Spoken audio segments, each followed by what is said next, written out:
Senku invented all kinds of incredible technologies in season 1 of Dr. Stone. Which one does stand out the most? Dr. Stone is a creative shonen series that puts the science and innovation at a fore, reawakening after all of the humanity was froze in stone.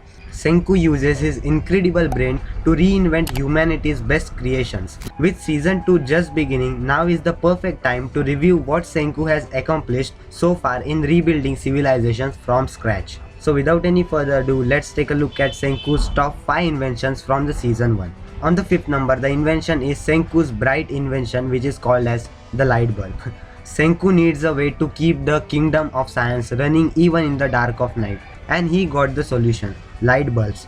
Making a stone spear or a clay pot is one thing, but a light bulb, such an item is rather delicate, and its raw materials are nowhere to be found. Fortunately, Senku and Chrome soon recruits old man Kaseki to their team, and being an expert craftsman, Kaseki was able to blow some glass and make the bulb that Senku needed.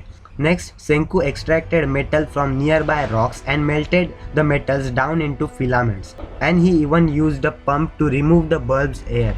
Once all that was hooked up to Senku's power generator, his light bulb glowed like a second sun. On the 4th number, one of the most amazing creations that Senku ever had was Senku's first major invention, which is the revival fluid. Senku wouldn't have gotten very far without this particular innovation. He freed himself from the stone at will, but without some allies, he made little progress. Senku toiled endlessly to find a fluid that could undo the mysterious petrification, and a nearby cave had a solution. Nitric acid and alcohol are the keys, and once this formula is poured on the sparrows or people, a chain reaction begins in the stone to free the organism inside. Senku brought back Taiju, his classmate, to get some help rebuilding the humanity. When he used it on Yuzuhira and Tsukasa, though the latter case ended up as a rather mixed blessing, now Tsukasa is using the miracle fluid to revive tough young adults and build an empire based on nature's law of freedom, devoid of mankind's law and institution, launching the Stone Wars. On the 3rd number, the invention is the hydroelectric generator. Senku had already invented a hand-power electric generator that allowed him to fuel his light bulbs. Once Senku won over the entire village, he had more manpower at his disposal, and the means scaling up the kingdom of science energy production to match. Kaseki and Chrome built a water wheel to turn a shaft without Senku's aid, and Senku hooked up his generator and used his pistons and gears to make the Stone World's first ever hydroelectric power station. Senku proudly announced that the age of human labor was over, and this mighty station would juice up Senku's newest, most energy-hungry invention yet, just in time too, because Tsukasa's army was looming on the horizon. On the 2nd number, the invention is the Sulphur Drug. Herbs have always been available for medical purposes, and many pre-industrial societies around the world knew which plant could be used to cure everyday ailments. But Ruri, the Ishigami village princess, had pneumonia, and that needs a stronger kind of treatment. Senku busted his hump, gathering the ingredients to make a generic but powerful sulfur drug, and he and Chrome risked their very lives to gather the right acids, herbs, powders or more.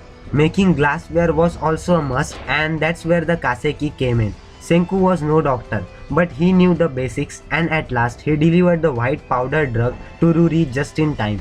Her deadly infection cleared right up, and Senku became the village hero. On the 1st number, one of the best Senku's invention is Walkie Talkies.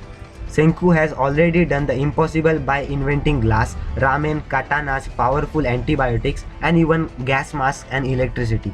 But could he make a cell phone? Yes, actually, though his invention was more akin to walkie-talkie, the battle against Tsukasa's empire would be steep challenge, and remote communication was a must if Senku's allies wanted to coordinate their efforts to capture Tsukasa. Senku used every trick in the book and emptied every shelf in the warehouse to build functioning walkie-talkies, from gold wire threads to primitive plastic speakers to vacuum tubes and more.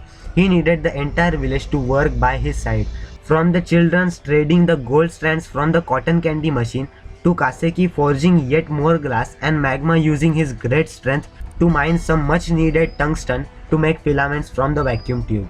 At last the work was done, and for the first time ever, the Ishigami villagers could hear a person's voice remotely. Senku really outdid himself this time. which was your favorite invention out of the season 1 of the Doctor Stone? Let me know your opinions in the comment section down below. Subscribe to my YouTube channel because I post daily anime content about top 10 top 5 listings, anime reviews, recommendations and all sort of anime content on daily basis. So if you enjoyed, please subscribe, like this video, and that was it, and I will see you in the next one. Sayonara.